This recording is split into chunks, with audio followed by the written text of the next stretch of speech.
Today we're going to talk about pride.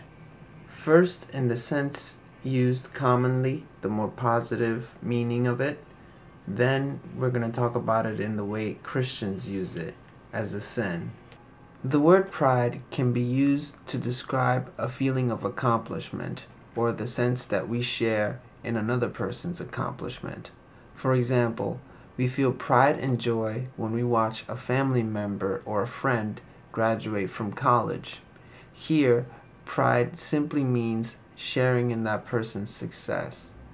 In this way, pride is really a feeling of esteem. Now we're going to talk about pride in the Christian sense, as a sin.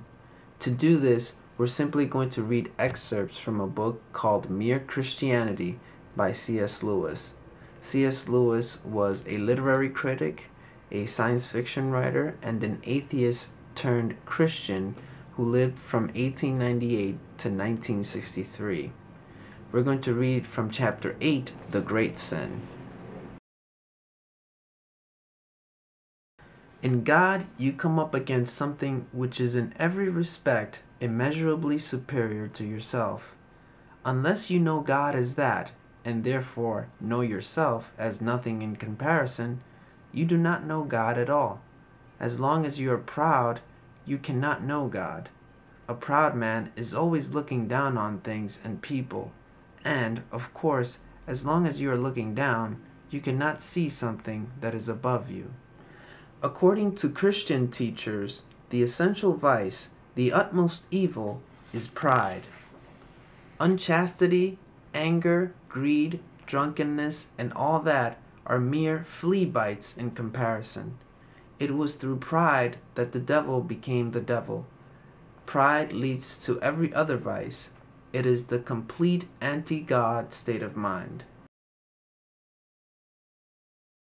If you want to find out how proud you are, the easiest way is to ask yourself, how much do I dislike it when other people snub me, or refuse to take any notice of me, or shove their oar in, or patronize me, or show off? The point is that each person's pride is in competition with everyone else's pride. It is because I wanted to be the big noise at the party that I am so annoyed at someone else being the big noise. Two of a trade never agree. Pride gets no pleasure out of having something, only out of having more of it than the next man. We say that people are proud of being rich, or clever, or good-looking, but they are not. They are proud of being richer, or cleverer, or better-looking than others.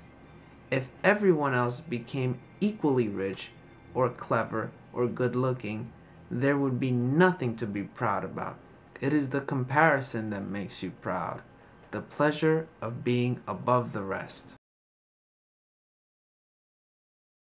It is pride, the wish to be richer than some other rich man, and, still more, the wish for power. For, of course, power is what pride really enjoys. There is nothing makes a man feel so superior to others as being able to move them about like toy soldiers. What makes a pretty girl spread misery wherever she goes by collecting admirers? Certainly not her sexual instinct. That kind of girl is quite often sexually frigid. It is pride. What is it that makes a political leader or a whole nation go on and on demanding more and more? Pride again. Pride is competitive by its very nature. That is why it goes on and on. If I am a proud man, then as long as there is one man in the whole world more powerful, or richer, or cleverer than I, he is my rival and my enemy.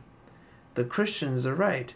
It is pride which has been the chief cause of misery in every nation and every family since the world began.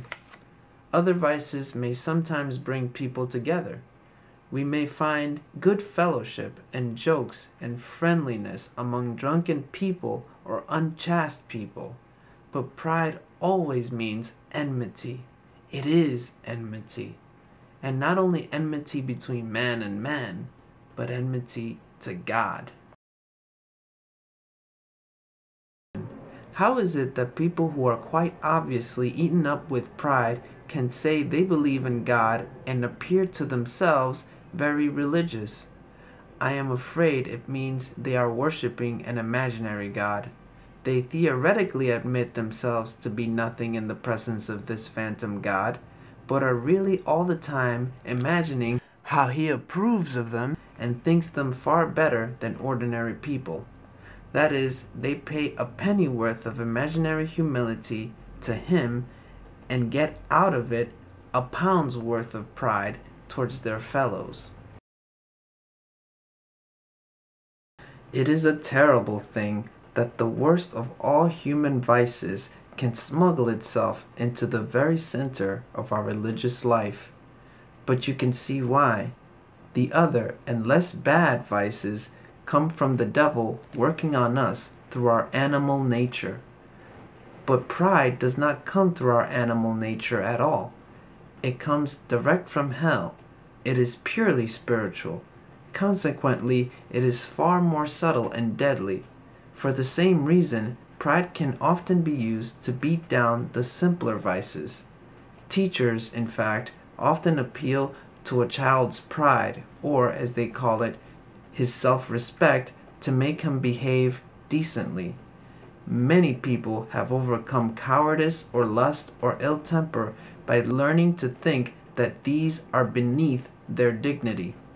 That is, by pride.